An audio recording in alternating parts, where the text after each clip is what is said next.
Nilinaw ni Presidential Communication Undersecretary Attorney Claire Castro na hindi pwede ang mga misleading question sa isang paglilitis.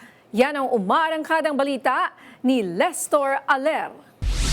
The counsel has her time to ask clarificatory questions later during... Naging mainit ang sagutan ni Private Prosecutor Attorney Lorna Capunan at Defense Counsel Attorney Christine Ferrer sa nagpapatuloy na impeachment trial ni Vice President Sara Duterte nang banggitin ni Ferrer na pwedeng magtanong ng misleading questions sa isang testigo. Para kay Presidential Communication Undersecretary at Palace Press Officer Attorney Claire Castro, bilang isa ring abogado, basic knowledge para sa mga lawyers na bawal ang misleading question habang isinasagawa ang cross-examination sa paglilitis. Kasi if you will ask misleading questions and you will just demand an answer na yes or no, nothing more, nothing less, it will definitely give also a wrong answer.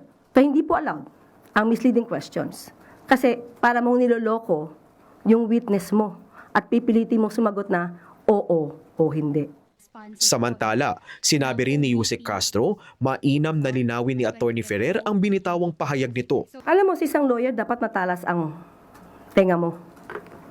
Isang mali mo lang talaga dyan. Talagang ma-retain sa'yo yan. Mas mainam kung marami nang nag-react. Kita natin maraming reaction eh.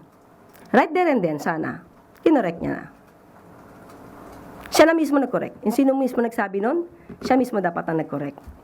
Nang matanong naman kung bahagi ito ng estratehiya ng depensa, Ayoko mag-judge. Ayoko mag-judge sa style ng mga lawyers. So, respeto ko na lang sa kanila yon. Okay, thank you, ma'am.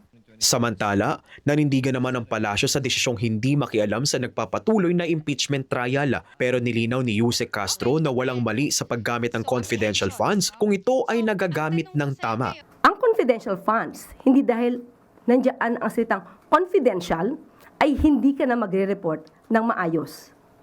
Kailangan ito ng mga resibo upang patunayan na talagang nagkaroon ng transaksyon, nagkaroon ng negosasyon, nagkaroon ng mga activities patungkol sa national security, peace, and order. Ako si Lestor Aler ng PRTV News, nagseserbisyo para sa Pilipino.